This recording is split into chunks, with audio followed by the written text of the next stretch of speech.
Olá, então agora, dando continuidade à nossa aula de normalização, nós vamos entender como trabalhar, como aplicar a normalização. É importante, antes de entrar na primeira forma normal, entender que o processo de normalização, para nosso caso aqui da nossa disciplina, envolve três formas normais. O que são essas formas normais? São três situações, problemas, com três situações, soluções que nós podemos aplicar. Então, a primeira forma normal vai indicar um problema que pode acontecer na tabela. E vai indicar soluções para você realizar nessa tabela. Da mesma forma, o segundo e a terceira. É importante ressaltar que elas não são opcionais. Você não pode optar, eu quero fazer apenas a terceira. Elas devem obedecer todas ou nenhuma. Ou seja, para você estar, por exemplo, na terceira forma, você tem que ter conseguido atingir a primeira e a segunda, tá ok? Então, nessa aula nossa aqui, eu vou explicar a primeira.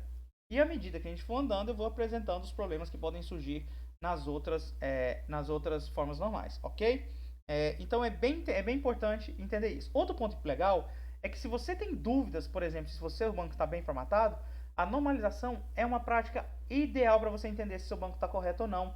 Você pode utilizar ele para verificar se, por exemplo, realmente você criou uma tabela bem organizada, que não vai ter redundância, que não vai sofrer um processo de anomalia caso haja uma inserção. Então, a normalização é muito boa para essa situação também. Beleza? Dito isso, vamos para a nossa primeira forma normal. Vamos entender isso aqui, é importante a gente ler a parte textual. Ainda que vocês talvez não entendam muito bem, mas na prática vai ficar melhor. Uma tabela está na primeira forma normal, um FN, se e somente se os atributos contiverem apenas dados atômicos.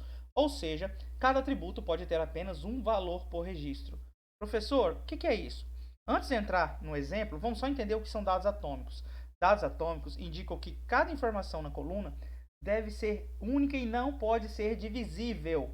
Por exemplo, um CPF. O CPF ele não pode ser dividido, não é? Então ele tem que ser único naquela coluna, ok? Dito isso, vamos para o nosso exemplo. Observe o seguinte: essa tabela é uma tabela simples de funcionário, na verdade aqui são tabelas de agências bancárias, né?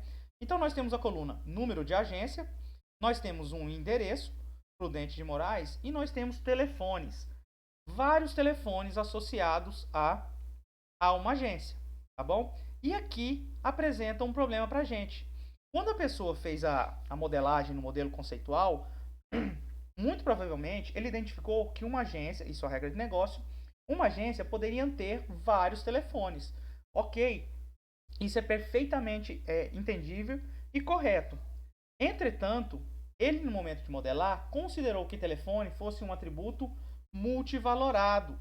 E esse atributo multivalorado permitiu que você adicionasse vários telefones dentro de uma mesma coluna. Essa situação específica fere a primeira forma normal. Por quê? Porque dentro dessa coluna nós não temos dados atômicos. Existem dados que podem ser divisíveis. Por exemplo, o telefone celular, telefone de um determinado setor, o telefone para atendimento. Então, esse problema aqui, esse atributo telefone, está fora da primeira forma normal. É possível também observar que o endereço aqui nessa situação específica, vou ativar aqui, ó, esse endereço também pode ser aplicada a correção. Então, não necessariamente apenas uma coluna pode ter um problema. Podem haver mais de uma coluna que ferem a primeira forma normal, que indica que os dados devem ser atômicos, ou seja, não devem ter dados multivalorados, ok? Agora, o que a gente faz? Lembra que eu falei para vocês que a normalização indica um problema e agora ela indica a solução? Muito bem. O que a gente vai ver agora é como corrigir essa situação específica para essa coluna. Beleza? Então agora a gente vai normalizar a tabela segundo a primeira forma normal, tá bom?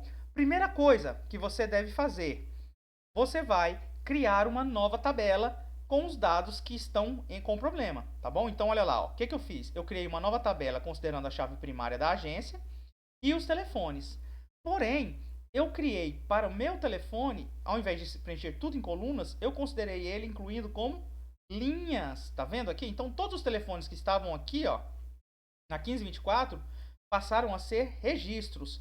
Observe agora que essa coluna não pode ser mais divisível. Ou seja, ela não é mais multivalorada, tá bom? Eu criei minha tabela e criei o atributo OK. O próximo passo, depois que você criou essa tabela aqui, que removeu os telefones, é, obviamente, definir uma chave estrangeira. Como assim? É preciso que haja uma associação entre a agência da tabela principal com os telefones da agência. E a gente já sabe que nós fazemos essa relação por meio de uma chave estrangeira. O que é uma chave estrangeira, professor? Não me recordo. A chave estrangeira é a chave primária em uma tabela que possui um relacionamento com uma outra tabela. Então, nesse exemplo claro aqui, nós temos a agência principal do banco, tá vendo? A informação da agência.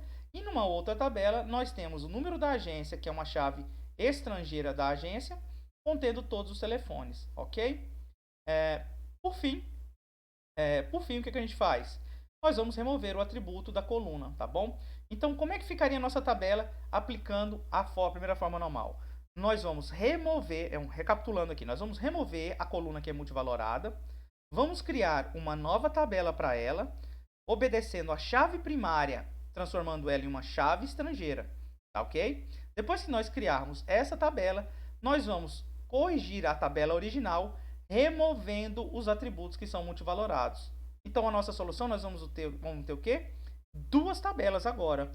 Uma tabela, nesse caso específico, com a agência e a outra com os telefones da agência. Ok? Então, lembre que eu falei para vocês. A regra formal aponta um problema. Qual é o problema que existe aqui? Atributos não atômicos, atributos multivaloráveis que podem ser divisíveis de conteúdo. Então, isso é um problema. Como que a gente vai solucionar isso? Criando duas tabelas, removendo a coluna multivalorada em uma tabela específica e transformando a outra tabela em uma chave primária e chave estrangeira e removendo a coluna da tabela original. Beleza? Isso encerra a nossa primeira forma normal. Bem tranquilo, é um passo a passo, como eu disse para vocês. Sempre que vocês encontrarem um problema desse, vocês podem aplicar essa forma normal, a primeira FN, tá bom? Um exemplo aqui, ó, só para deixar em branco, como eu comentei com o endereço, nós poderíamos também fazer isso a mesma coisa com o endereço. O que nós faríamos? Agência, e poderíamos quebrar esse endereço aqui, por exemplo, em rua, CEP, logradouro, número, ok? Então nós poderíamos fazer isso também. Bom, aqui nesse exemplo nós só tratamos o telefone, mas o endereço também poderia ser uma situação. Beleza? Então espero que vocês tenham entendido. Na próxima a gente já entra com a segunda forma normal e um tema importantíssimo que é dependência funcional. Beleza? Tchau, tchau. Até o próximo conteúdo.